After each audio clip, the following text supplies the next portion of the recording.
Hey everyone, welcome back to the channel. Today, I've got my very early predictions for the Constructors' Championship standings in 2022 for the F1 season. So, yeah, I'm doing this before pre-season testing has even begun. I'm that nuts. Yeah. So, let's hop into the 10th and last place in the Constructors in my predictions. And that will unfortunately yet again be going to Haas. Let's face it, they always make a huge noise about how amazing their new car is, and then it goes nowhere. It does nothing. And they've been making much the same noise this season, well, this pre-season, so I think Haas, once again, will be very solidly occupying the last spot in the Constructors' Championship. Now, I'll admit, for these first few, it stays kind of similar to last year, but towards the top end is where it starts to change a little bit. Now, we have 9th place, which I think will be occupied by, Williams. Yes, I think Williams are going to take 9th place because Nicholas Latifi, while he will be entering his 3rd season in F1, he hasn't got to battle against George Russell anymore, but has still an experienced teammate in Alex Albon. So I think Nicholas Latifi is going to struggle again against Alex Albon. However, I think Alex Albon is going to struggle as well, taking a year out, because of course he missed the 2021 season. So I think Williams are going to have a few disasters across the season, maybe a few collisions, a few crashes, and they're going to end up in 9th place in the Constructors, which is unfortunate for them. But moving on to 8th, and that will be Alfa Romeo, because they've got an all-new driver lineup this season, for the first time in quite a while. So, here's why I think this. Guan Yu Zhou is entering F1 for the first time. He's still getting used to the F1 world and the cars, because of course up to now he's been in F2 with UNI Virtuosi. And Valtteri Bottas, well, this will be the first time he's driven a Ferrari-powered car. He's always had a Mercedes engine behind him in F1, so that's going to be a pretty jarring change for him as well, I think. So I think that, coupled with Guan Yu Zhou's lack of experience in F1, is going to land Alfa Romeo in 8th place in the Constructors. Now, moving on to who I think is going to come 7th. And this might be a bit controversial, but I think that's going to be alphatauri. I don't know why. I've just got a very bad feeling about the Red Bull group this year. I think they pumped a bit too much into 2021 and are going to be suffering for it in 2022. So I think alphatauri will be in 7th. Now, that is no slight against the drivers whatsoever. In fact, none of these standings are a slight against the drivers at all. They are all very good. It's just this new season with the new regulations is going to trip a lot of people up. And I think Yuki Tsunoda and Pierre Gasly are going to be two of those people because, let's face it, last year, those two were doing pretty damn good. Especially Yuki towards the end. And Pierre Gasly is just crazy. He is too good to be in a junior team, basically. He either needs to be back in Red Bull or in another top-tier team. His talents are being wasted in alphatauri big time. But yeah, that's just my thoughts. But unfortunately, I think alphatauri will be in 7th. Now, moving on to 6th. And this is a team that will actually be moving up a place from last year.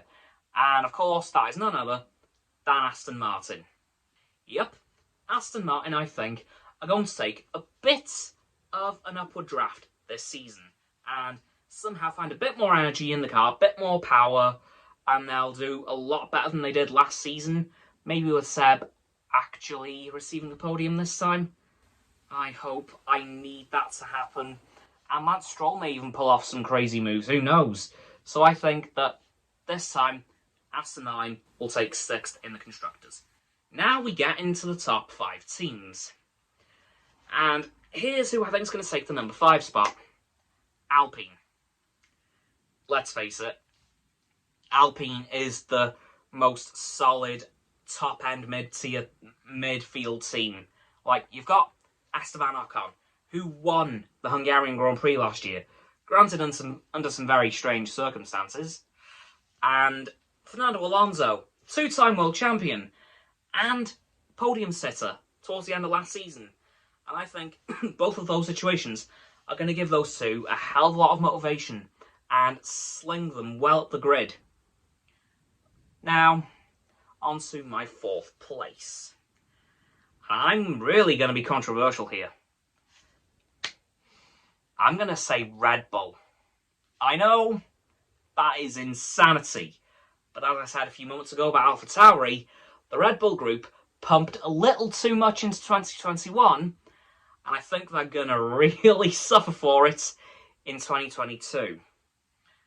And especially with the new regulations, Honda leaving F1, well, that may not be the case anymore, I'm not too sure. But as far as I know, Honda are out of F1, and they're going to really struggle, I think, with the new regs and the potential lack of resources as a result of the absolute resource pumping they did in 2021. So I think Red Bull is going to be in a very solid 4th, I'll grant you. Like, they're not going to struggle to maintain 4th, but they won't be able to get any higher, I don't think. Which leads me into my 3rd place team. Ferrari. Yeah, we've been hearing, of course, a lot of positive news from the Ferrari camp for the last couple of months. And given how well Carlos Sainz was doing last year, he, in my opinion, kind of carried that team to where they were in the Constructors. So I think Ferrari, given all the positive news that's coming out of the Ferrari camp and Carlos Sainz, I can see Ferrari getting a very comfortable 3rd place again.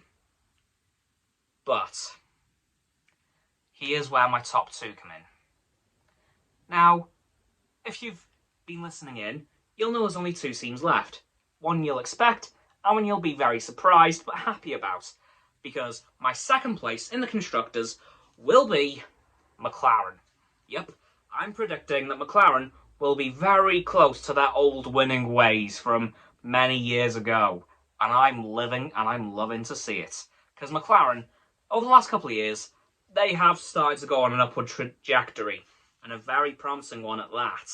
So, and given the driver combination of Lando Norris and Daniel Ricciardo, who I think this year is going to fully get used to that new McLaren, like, he will fully be embedded in that team now, I think those two could be quite the dangerous competition for my top team, who you've probably figured out by now. But honestly, I think Lando Norris and Daniel Ricciardo will very securely put McLaren in 2nd in the Constructors for the first time in quite some time now.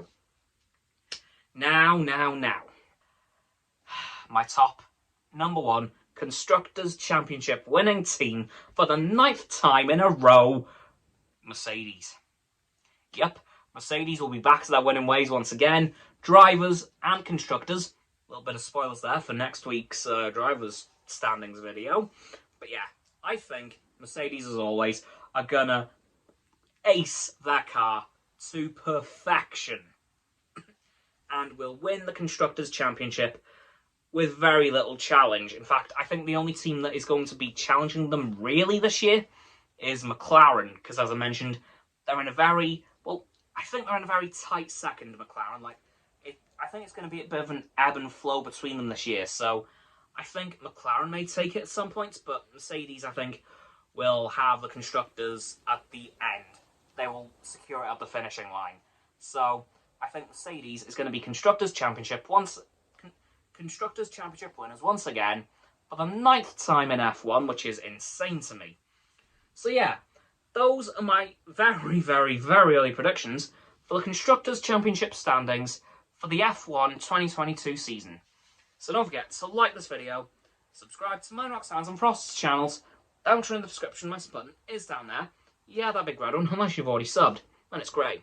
Thanks for that, by the way. And once you've done that, don't forget to click all 3 for bell icons to get all 3 sets for notifications. Comment as well, because why not? And let me know what you think of my predictions for the Constructors' standings of this year. Once you've done that too, don't forget to follow me on my social medias. I'll be going live on Stereo again tomorrow. Once you've done that too, don't forget to follow us on her blog, Frost on his Instagram. My links will be in the link tree in the description. Their links will be below the link tree in the description. And lastly, don't forget to share this video with all of your friends so they can join the infinite loop of liking, subscribing, commenting, following, and sharing, and around and around and around that loop. And I'll see you guys tomorrow with another video. Goodbye!